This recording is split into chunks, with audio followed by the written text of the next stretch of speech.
And welcome to another edition of the True Patriot Outfitters podcast, folks. It's me, Gene.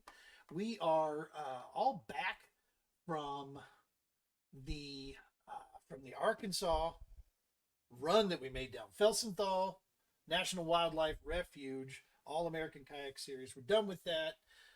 Getting settled back into home here. Not really cool with the whole tournament season and everything being done, but you know what? It is what it is. Every season we've got these. Now begins the podcast season.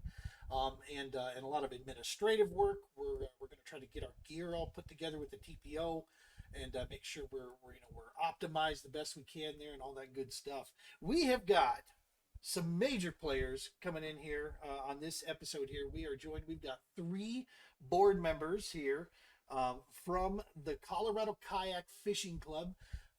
2 of these guys have been on here many a times. The other guy, the president, we finally got him in here. It only took us about 5-6 times, it feels like. Dude's got a super busy schedule, and our schedules never seem to work out, but we got him here, so I'm super excited to have these guys. And we're going to talk all things Colorado Kayak Fishing Club. And then, of course, I'm sure we'll get into some cool stories here and talk about upcoming seasons, this past season, all that good stuff. Before we get going too much further, folks, this episode being brought to you by Blackfish Gear. This time of year, it gets kind of cold out there. Trust me, kayakers, storm skin. That's what you want. Extremely flexible, extremely warm, 100% waterproof Blackfish Gear because you can't choose the weather. All right, that's enough of all that.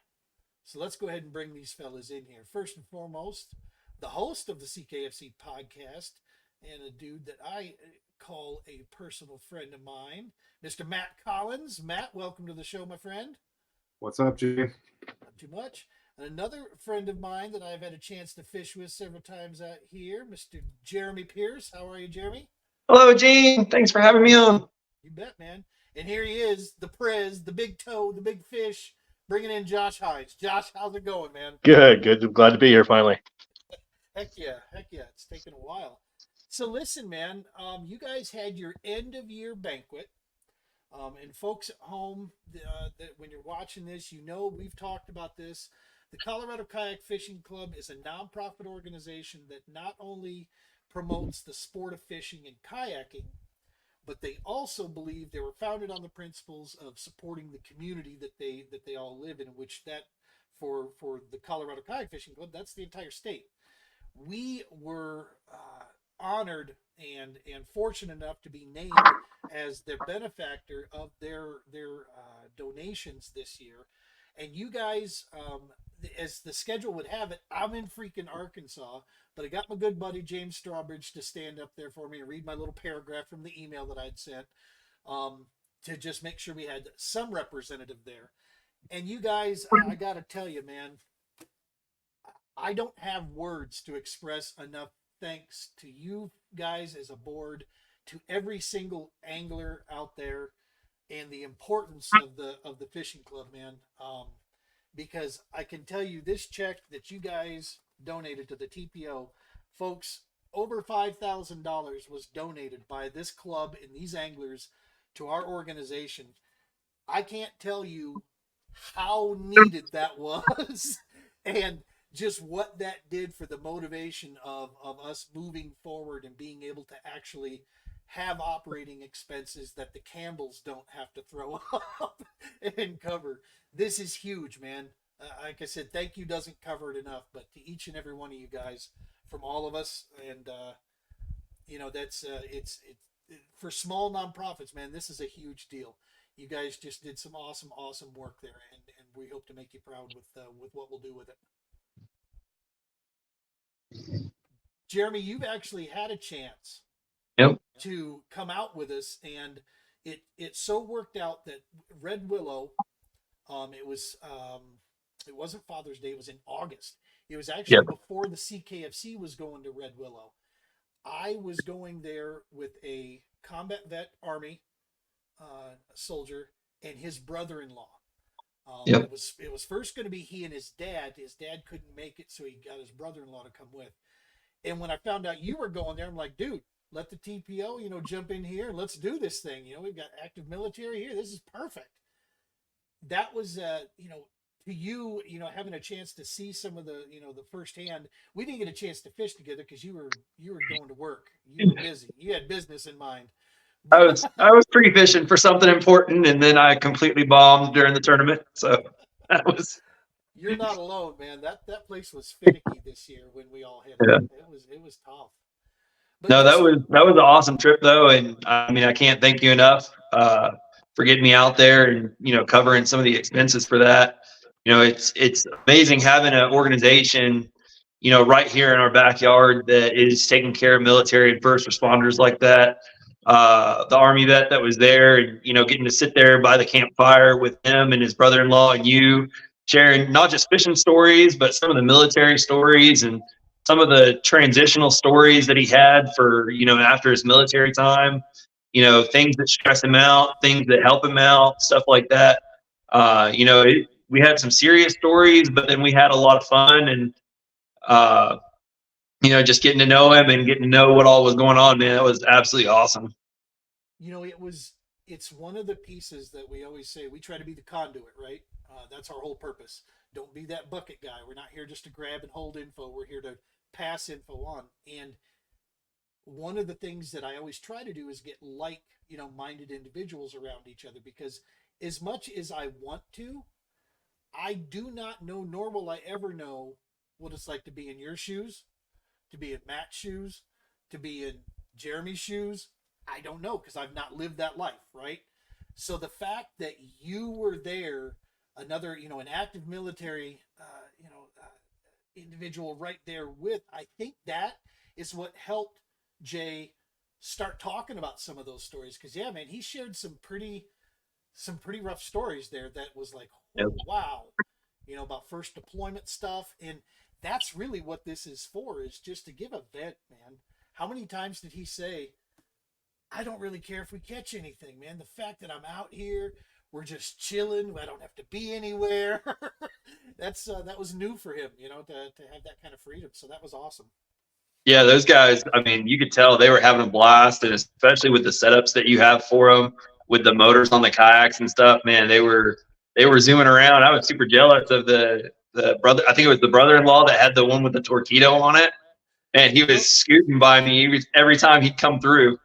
no, that was Jay. Jay Oh, had that one, was Jay that had the motor. Okay. and it's an NK 180. Yeah, it's that 24-volt from Newport.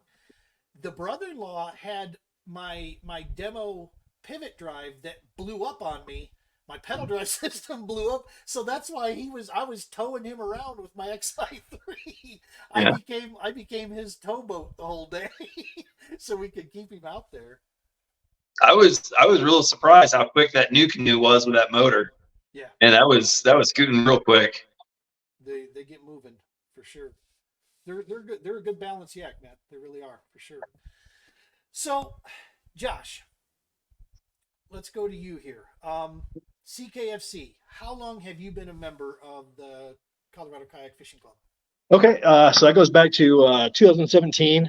I got stationed out here, and I had just gotten commissioned, and I was like, I'm going to buy myself a nice kayak, and I found a used Pro Angler 14 for like $2,000. So I bought that, and was just kind of doing a Google search for kayak fishing in the area, and I stumbled across the webpage for CKFC. They had a tournament like the next week up at Granby. So I signed up for it, drove the 4 hours up to Granby. I caught two fish, which got me second place out of 9 anglers. So it was a very tough tournament. I got beat by one fish. That one guy had one fish with a lake trout that was bigger than my two little rainbows. And from that point, I was hooked. So I fished the rest of the tournaments that year, all of 18, and then in 1920, I joined the board as a treasurer. And then took a couple of years off, and then came back as a president for the 23 season, and got 1 year left. So Okay, so to demonstrate my complete journalistic fail again. Did I just hear right? Are you active military, Josh? Oh yeah, I'm Space Force. Been in 22 years, and yeah, I got about 3 or 4 left. Whole Space Force for real? Yeah, Yeah. so I was Air Force and did like 19 years Air Force, and then got dragged over to the Space Force. You are the first Space Force military member that we've had on the show ever. All right, You're the first I've ever met. there's literally dozens of us. So There's dozens. Gene, you got the tier right here of good life to bad life. Josh probably has the best life in the military. Jeremy's got a better life, and then you got the Army here. We just need a Marine that's like, their camera probably wouldn't work, but or they wouldn't be able to figure it out. But yeah, good life to bad life here. I will have you know I have a lot of Marines that watch this. All 7 of my viewers, at least 3 of them are Marines. All right. So yeah, my last deployment was to South Carolina, so it wasn't too bad. Well, holy buckets. I had no idea, Josh. Yeah. So I've never said it to you. Thank you for you and your family for the service and for giving so much back to everybody around you. We Absolutely. appreciate it. We appreciate it. So Space Force, man, that's a whole podcast right by itself. I have so many questions. So, Good hey, stuff. so do they, Gene. Yeah. It's gonna turn into a Rogan podcast real quick. Start talking about aliens. Oh, I know they're real. Oh, here we go. Exactly. Oh, so speaking of that trip with Jeremy, I think you might have been there, Jeremy. No, you hadn't got in yet. So the first night Jay came in like under the cover of darkness, was his he didn't get there till like Batman o'clock. It was super late. But there Jay, his brother-in-law, and myself were standing in between our 2 campsites. We're kind of Yeah, he told me about that. Yeah, we're sitting at the Yeah. campfire there, and we're we had only had 1 barley pop. We're all being very, very responsible here. But all of a sudden, brother-in-law's like, "What in the beep is that?" It's not even a trail. And we look up in the sky, Red Willow campsite, so it's no street lights out there. We look up in the sky, and there's like this trail, almost like a comet trail. So first thing in my head, I'm like, boys, I think we're about to see a comet cut through here. But then all of a sudden, into bright light, are these perfectly spaced dots in like this huge train. And it's cutting across the sky. Starlink.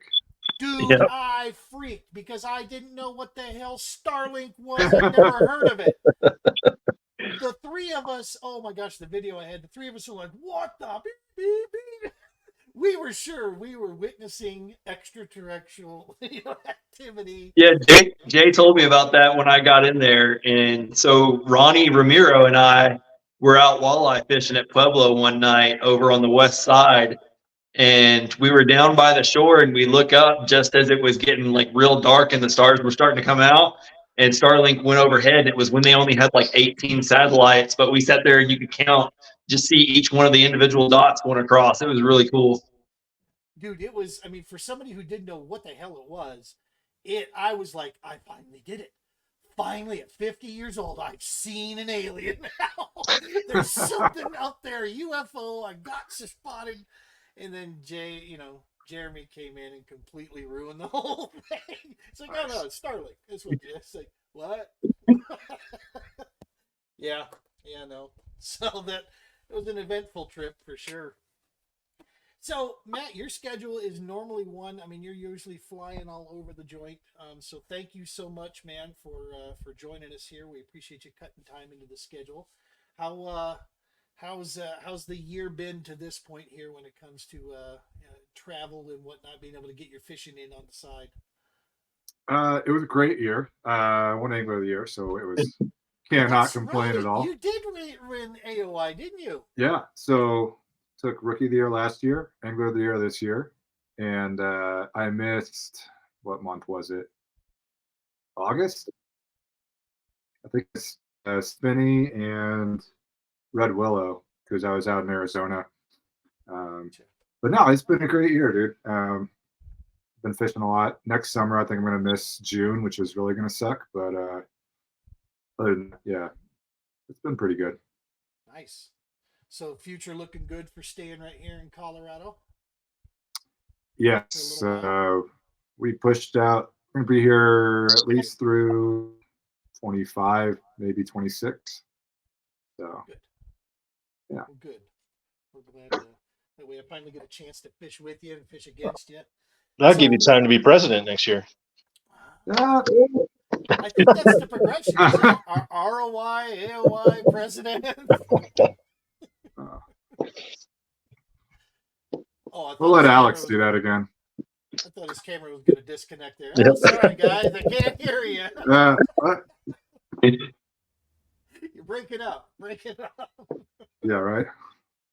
I am so sorry, man. I totally spaced that you picked up Angler of the Year. That's, dude, you're on a tear. Like, so, all right, just admit it. You and Tom Brady, same doctors. What kind of guy, is like, yeah, Green Beret, that's cool. Psh, whatever, I'll fly choppers. Fishing, that looks fun. I'll win every damn award and event I can touch.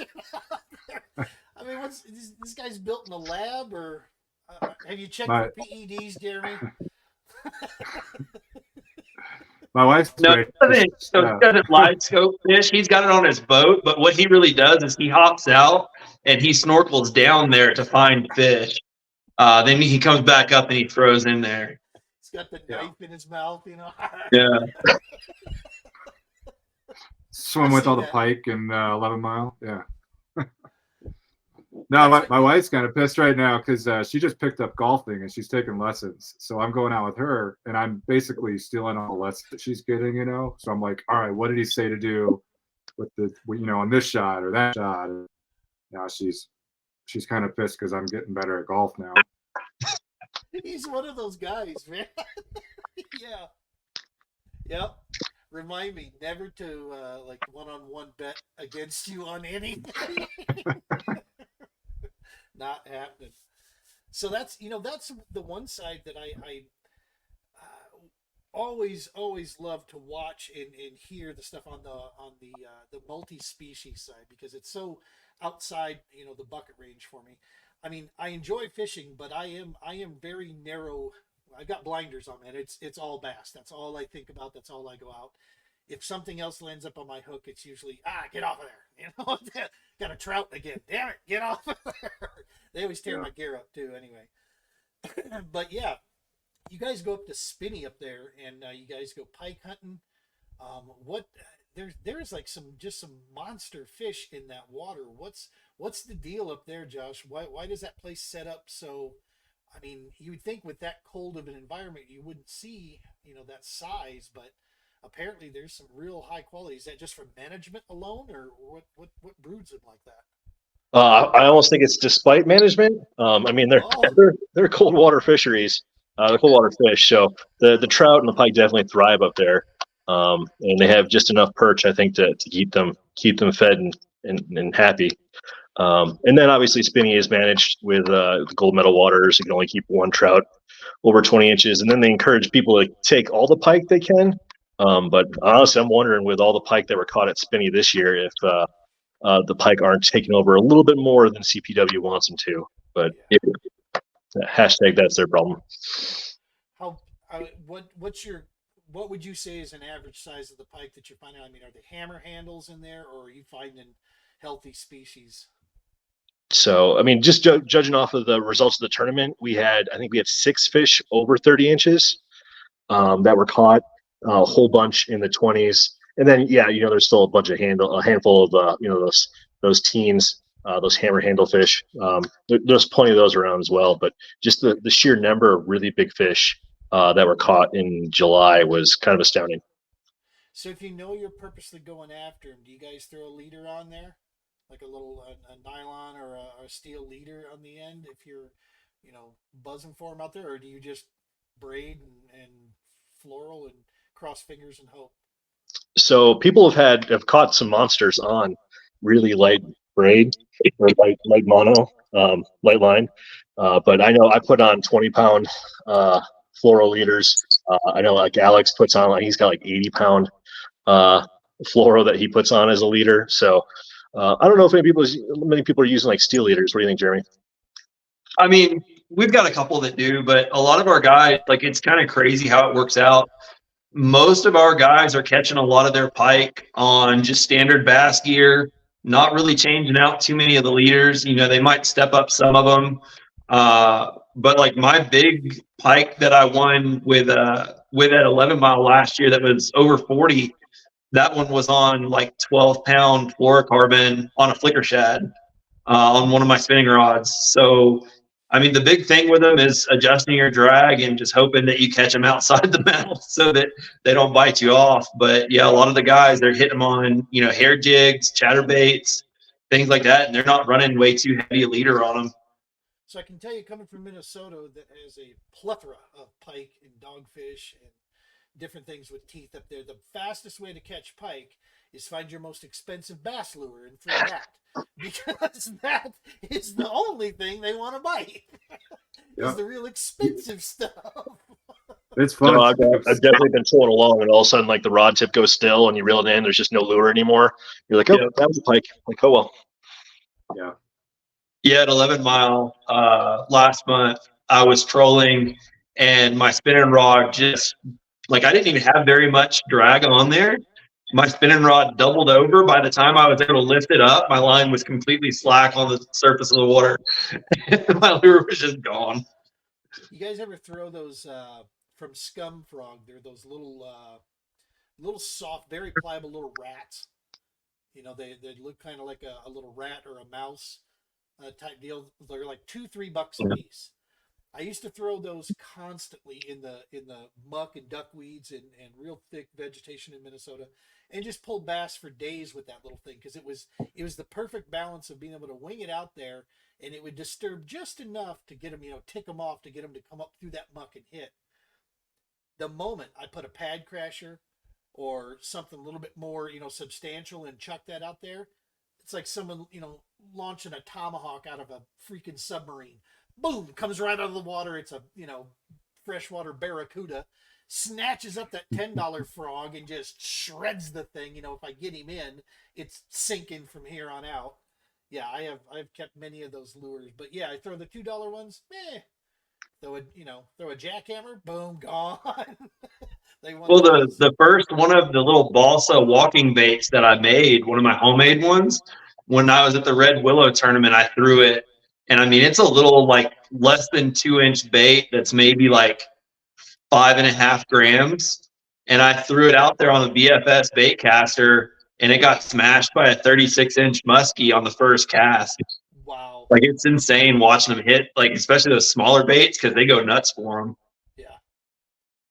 Yeah, for sure. Yeah, Gene, another fact about spinning or 11 Mile. So 11 Mile was the last tournament, but just a good way to look at it, not even just the size. So our boards only go up to 32, right? So the pike are well over 32 inches, but there were several. I mean, you're taking like third place, and you got 2 32-inch pike on the board out of your 5 fish. Pretty good. But the number of master anglers caught, I haven't calculated that. Probably at least a half a dozen master anglers just in that tournament. Yeah. So, well, and 11 Mile was also our first tournament ever where you had to have 2 maxed out fish to win. So the guy that won big fish, because normally we'll have a tie for big fish, and then, you know, it'll be like a 26, 28, 29 that wins it. The guy that actually won big fish, I think was Brad Martinez? Yeah. Yeah, this was the first time that somebody won big fish with 2 maxed out pike. So he had 2 32s. So for those of us that are not 100% clear on what this is, what is a master angler fish? Is that different per state?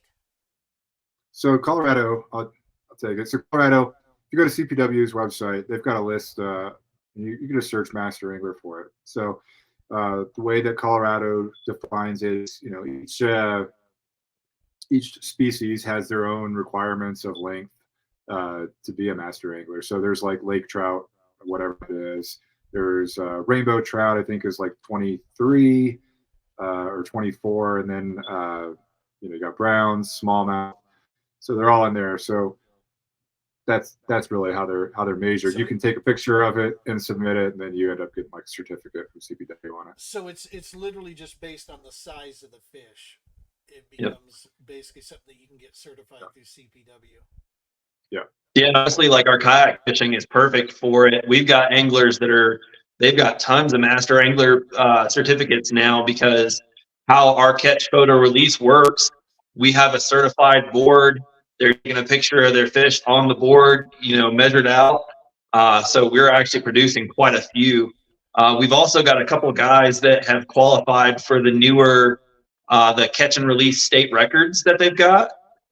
Based off length, we've got several guys that have qualified some of those. Nice.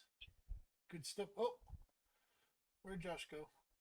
I think he was trying to adjust something and he adjusted himself right out of the podcast. We'll wait for him to come back. Well, good stuff. Yeah, because I've never really looked into. I mean, I know state records, that sort of thing, but I had never. What is? Do you know what a master angler for a smallmouth is in the state of Colorado? Yeah, I just got one last month. It's like 17. Yeah. What? It's not that. No, maybe it's 17 and a half. I had one over 18 and it qualified. It might be 18. I'll look. I'll look it up. I'll have to check that out because unless it was last year, last year at Trinidad, I took big bass with a small. It was 17 and something down there. It was Trinidad was fishing tough, so for sure. So let's talk about the big elephant in the room here, and I'll bring up a part that actually surprised me on this. Number one, I applaud you guys for moving forward with listening to certain areas and at least testing the waters out on allowing motors into the tournament angling side. I've never been quiet on my opinion. I've always said that I don't believe it gives a massive advantage on especially Colorado waters for bass fishing. And the proof is in the fact that our last two anglers of the year at the CKB have been guys without motors. Those guys are kicking our butts with or without a motor. I think put Trev, or James, put those guys in a belly boat, and I think they'd still going to catch fish. So that's awesome. But I will say I was surprised about the decision from the multi-species side. That was interesting. What, if you don't mind me asking, what was the, and whoever wants to take this, what was the decision on because I had heard an argument, and not being a guy that fishes multi-species, I don't know, but the argument was like on the whole trolling side of things, how it can provide an unfair advantage on the trolling if you have a motor. So trolling is it's one of our primary means for our multi-species side, whether you're fishing for walleye, you're fishing for trout, pike. But the big thing with it is, honestly, the motors, it's just going to save your legs. You're going to be trolling the same speeds either way. It's not really going to matter. But when we were looking at it, we've got a couple guys that right now still compete in our tournaments with a paddle kayak. Austin Mortensen, our rookie of the year, is in an Ascend. So when we were looking at the motors, we had initially talked about that with multi-species, are we going to allow it or not? When we started really breaking it down, some of those guys can get an entry-level kayak for pretty cheap, $500, $600, $700, especially on the used market. Yep. And then they could grab a $150 trolling motor and a mount for it, a $80, $90 deep cycle battery. And now those guys can more adequately compete with those of us that have the capability of getting a $2,000 plus pedal drive kayak. Agreed. So we're hoping that it will open up the door a little bit more for, more people with entry-level kayaks to come out there and feel that they can comfortably compete with the pedal drives. Well, I will say personally that I absolutely think it's a phenomenal idea across the board. And here's my reasoning. If you're that hell-bent that you think equipment lends unfair advantages, well then at what point do we start looking at and saying that, your $600 fishing rod shouldn't be allowed because it's that much better than my $50 or my $100. You know what I mean? It's It's not. My first tournament ever was out of a Bayliner Capri, man, 15 and a half foot.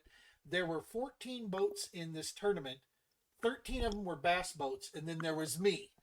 I got this, this wooden deck that I had built on the front with a silly little, trolling motor. I had ripped out the seats in the front so I could put batteries up there. And I mean, I could hit about 32 mile an hour if my hat was backwards. You know what I mean? And I went out, I took third or fourth in the tournament. And it showed me right then and there that, you know what, equipment will only get you so far. Your skill in fishing is still 100%, going to be the piece that actually, puts you, because it's not you against other people. It's you against, learning how to work with those fish, man, and figure it out from there.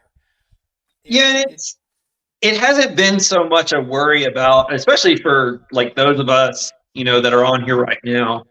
It hasn't so much been a worry about, the equipment factor and, advantages and stuff like that. If that were the case, somebody would have come out and said, hey, no live scope. right. But it's not even that. It was more of the inconsistencies of the regulations regarding like ANS, inspections, launching. Were they going to start charging us more for our tournament fees if we're using motors and having inspections and stuff done?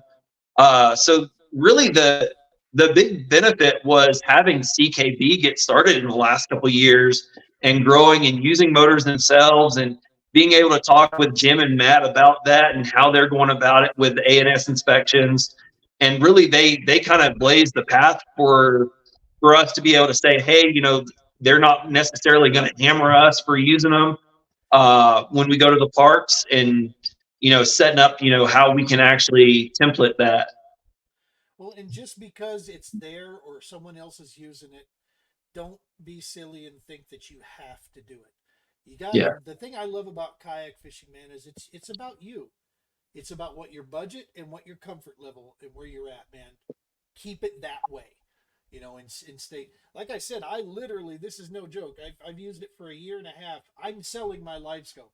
I tried it. It's just not my game, dude. It's wasted extra gear on and around my yak that I end up holstering most of the day. I pull it out of the water so I don't have drag, and I go. And I use my 2D, my down, and my side, and that's what I live on. So yeah, I'm actually gonna be unloading some of that. And will I get beat by guys that have it? Only if they know what the hell they're doing. Just because they got it doesn't mean they're gonna beat you. Same thing. So yeah, I think it's an awesome deal, man. Congratulations to you guys. I'm excited. Of course, now that the All-American schedule comes out, I went through and did my whole schedule. It looks like of all the tournaments for bass that we have it there's one that I'll be in town for. So I will be joining the CKFC for the first time next season at Horsetooth in May. I can make that one for sure. All the others, literally, I'm going to be, because I accepted that position with the All-American, I'm going to be out of town for most, for everything. And I tell you, if you're available for it, if you like bass fishing, come out to spinning. I suggest that to every bass angler that I know. I don't personally do as great at that one. I do a little bit better at 11 Mile now. But with spinning, because of the size of the trout and the pike out there, you're literally using bass gear, bass tactics. You could fish it the same way that you normally would for bass in like the early summer time frames. So if you're available with that one, or if you've got bass anglers on here that are, thinking about the whole multi-species thing and not sure what they want to do, dude, come out to spinning with us. That is more fun than you could ever imagine. That's awesome, man. Yeah, I want to get up there and take a look at it. Josh, do you know the when you can fish it, when you can't fish it type thing for spinning? I mean, I know a lot of our waters get shut down. So I'm not sure when it shuts down. It's either right at the end of October, or they make a determination in November when stuff starts to freeze, and then it'll open up again in the spring, and that's just based on temperature or weather. So whenever the ice melts, they'll open spinning back up. 11 Mile is just kind of a free for all, though. So I've seen people out there breaking ice, getting their kayaks out there, which is crazy, but people do it. So I guess the benefit is nobody else is crazy enough to be out there, so you have the lake to yourself when you want to go break ice. So Yeah, I love my new canoe, dude, but I'm not running that hole through. I'm not Titanicing that thing out there. Not happening. Good stuff. Good stuff. So the roots of the Colorado Kayak Fishing Club have been born in that of it was one of the founders was with the Boys and Girls Club. Is that correct? Yep. yep. One of the founder and who was that? Which what I So that was Johnny Wiginka. yeah Um, yeah okay yeah it's yep. Johnny. I had a chance to fish with him at the Bass State Championship up there. We fished around each other quite a bit on that one up there. Okay. Traded some good jokes to get the morning started off properly up there. So that is basically, I mean, that was at the root when the club was formed, was to be able to take care of community and find ways that not only do you educate about fishing and not only do you educate about kayaking and help people get into the sport and help people grow in the sport, but you also choose what goes into when you guys, I mean, it's and this is going to sound kind of silly, but it's the fact that we do kayak fishing specifically at the TPO made sense, you know what I mean? But you guys have chosen different other nonprofits that don't get involved in that. What's kind of the process for that is when it comes to when you guys are thinking about your nonprofits out there? What goes into that? Yeah, so usually we just people have people on the board throw out suggestions. Historically, we have tried to keep it towards fishing generally. I want to say it was Patriot Anglers one year.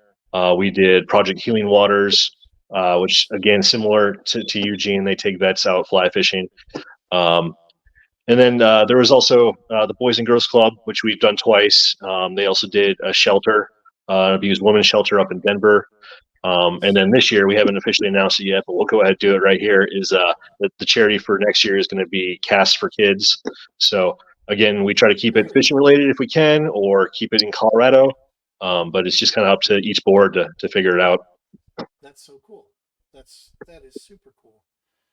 Matt, this is your second full season with the club? Yep. You weren't in the club at all prior to your rookie campaign. Yeah, I moved here the fall before, I guess, the first season I fished. Yeah. Right.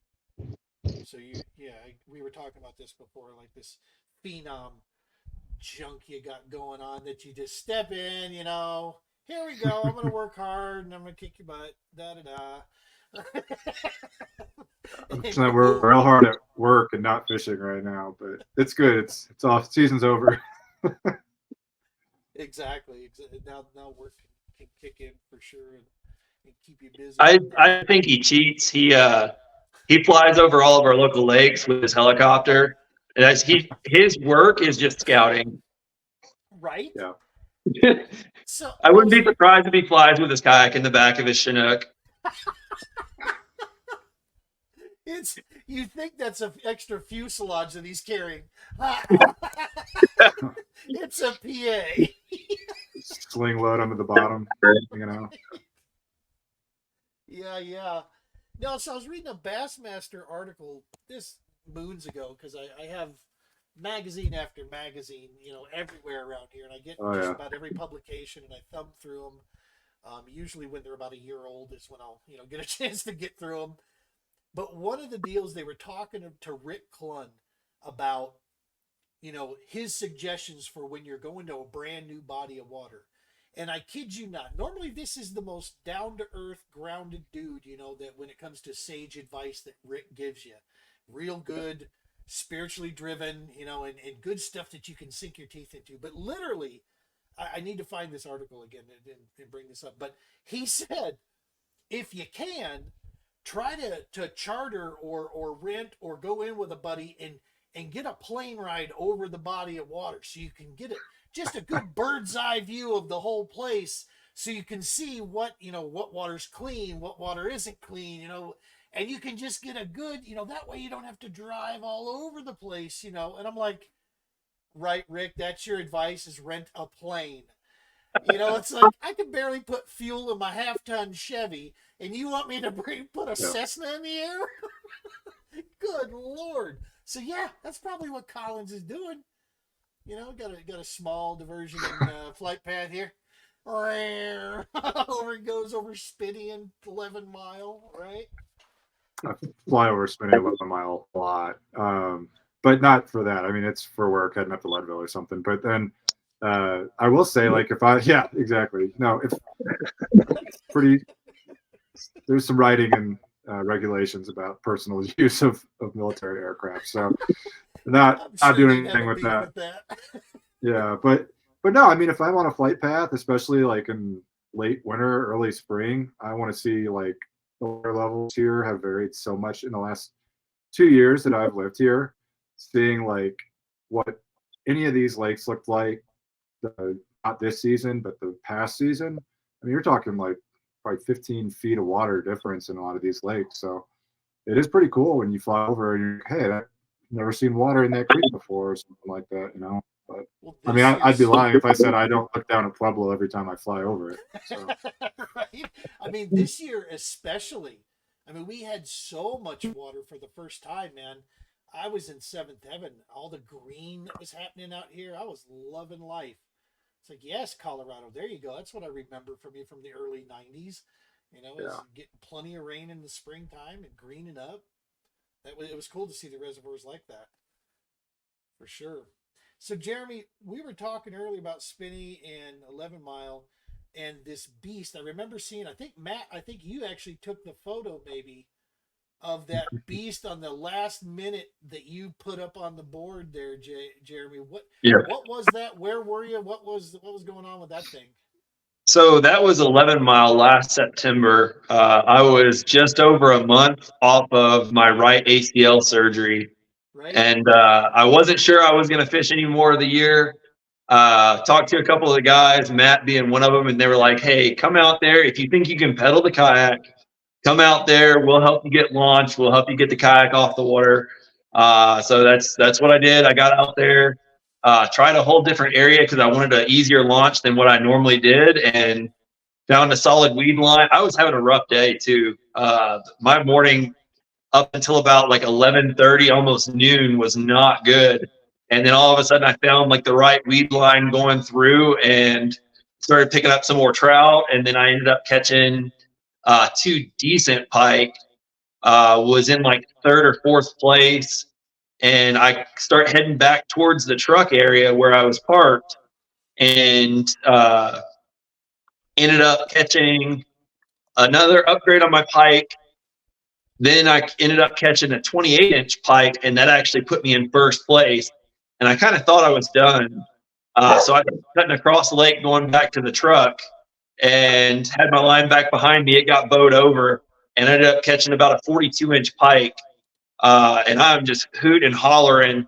And Matt came up next to me. He actually let me borrow his fish grippers because I couldn't find mine. Turned out mine were stuck in the hull of my kayak somewhere.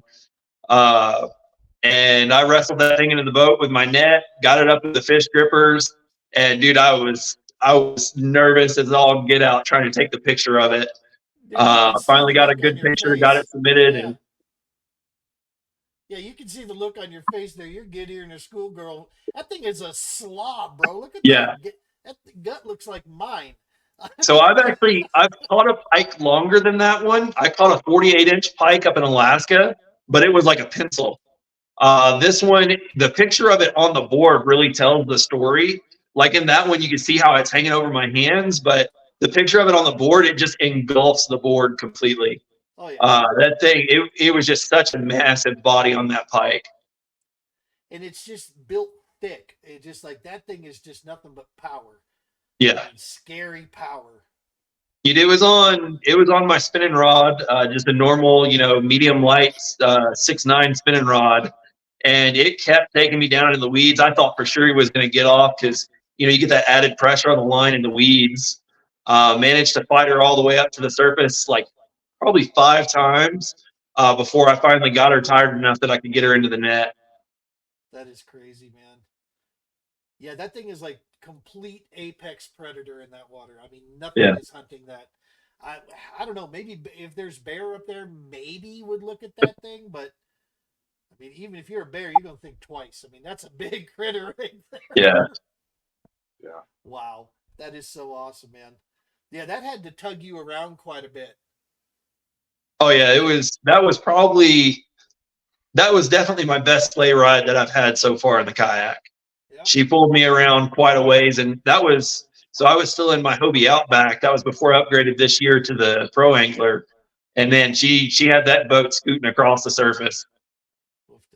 I went for a kayak rodeo through the reeds at Wilson on about a 15-pound catfish.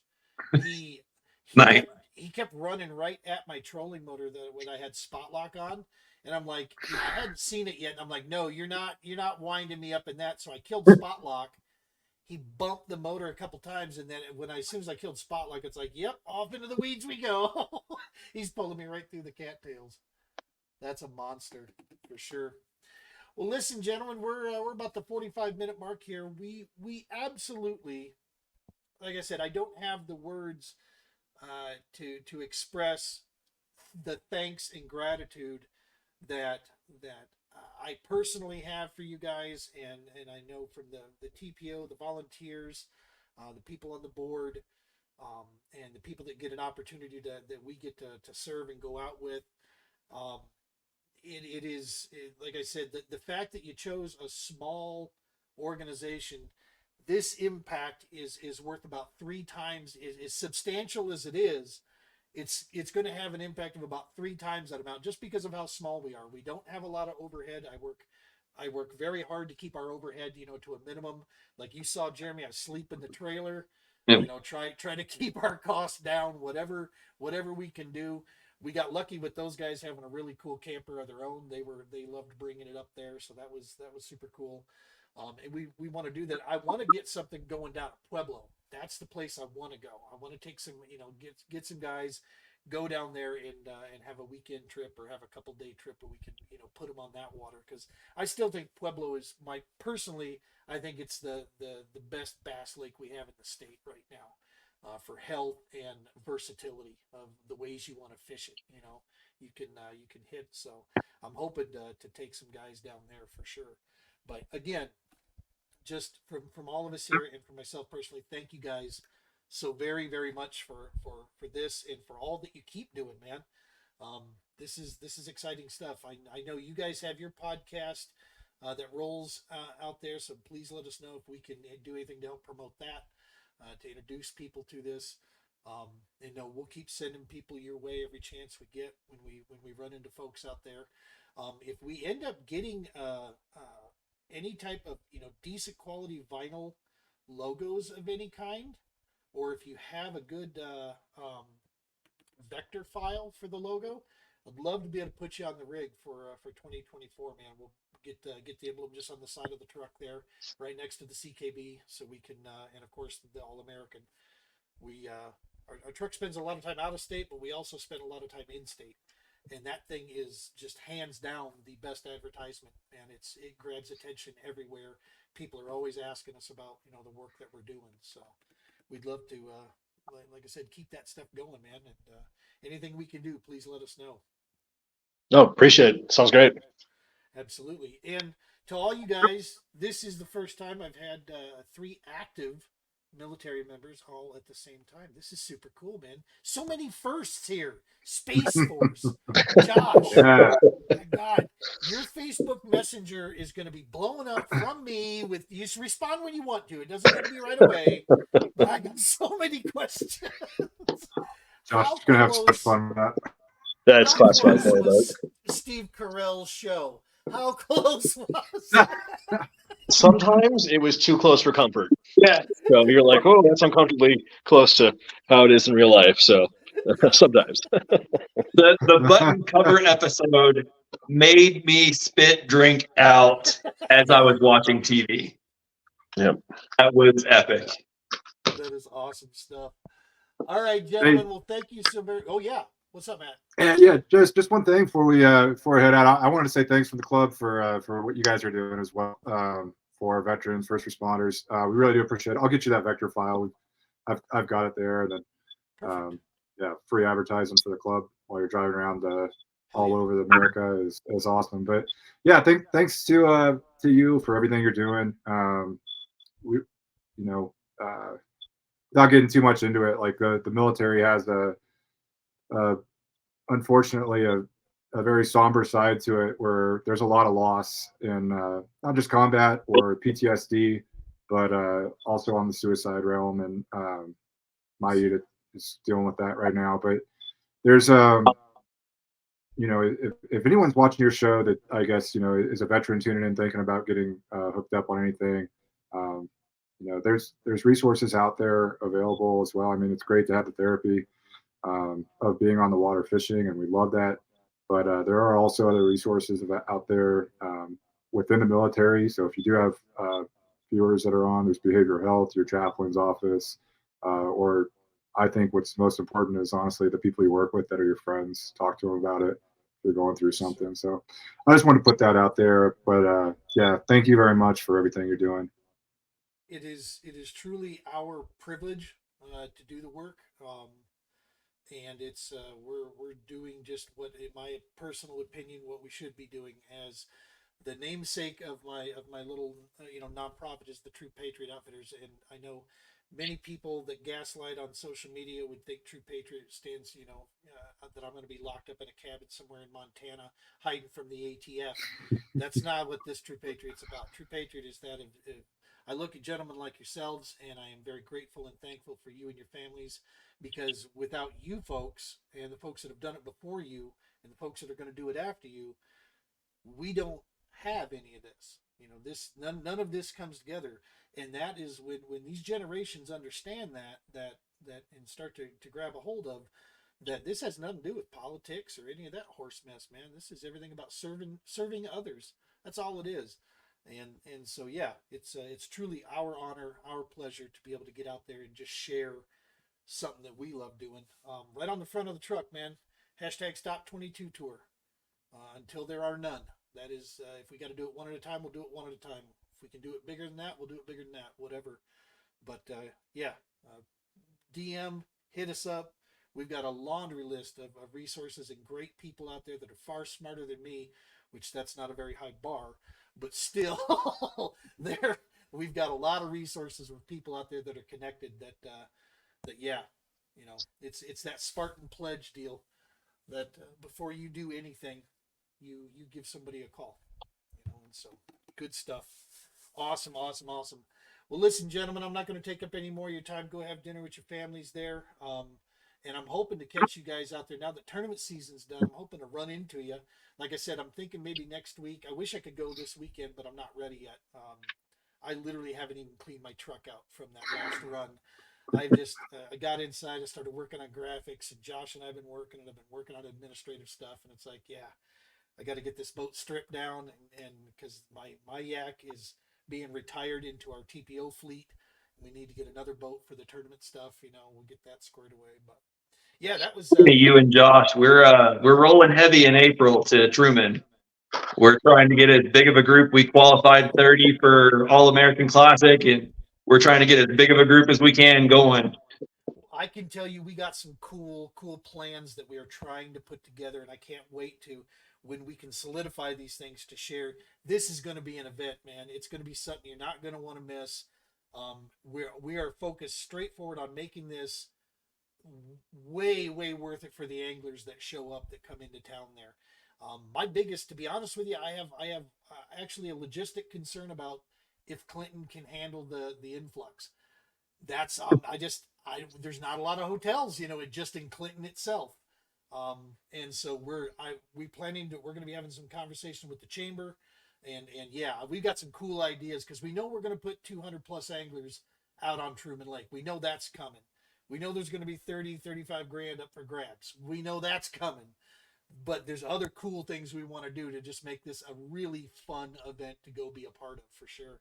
So yeah, if we can get, there's a potential for 45 Colorado anglers stepping into that field, baby. And if we don't, I mean, at least 30. We need to at least get 30 up there. So And hey, we got a top 5 that we got to defend from Matt Kern last year That's right. with the 4th place. So I think that's our highest Colorado finish in one of the big tournaments like that so far. And we're looking forward to getting a lot of anglers back out there again, traveling with us, and hitting the water hard. Well, and guys get a little confused with Truman sometimes. They see all the stumps, they see the dead heads, and they think they got to change everything the way they fish. I've said this before, I'll say it again. Truman is the least Ozarkian out of all the Ozark lakes. However, it is still an Ozark lake. Yeah, Our way of fishing out here translates very well there. Yeah. I'm telling you, just go with what you're comfortable with, fish the way you want to fish there, and it's just finding the right spots. That's the hard part. That being said, if it is very Ozark in the fact that if you do have a motor, bring an extra prop. I bounced off a few of them this year. Oh yeah. I can also attest, if you have an extra cell phone, bring it with you. That's right. Sploosh. How waterproof was that model? So it wasn't anything to do with the water. It was just a screen that died on me the night before the tournament started. Oh, I thought you dropped her in the drink. No.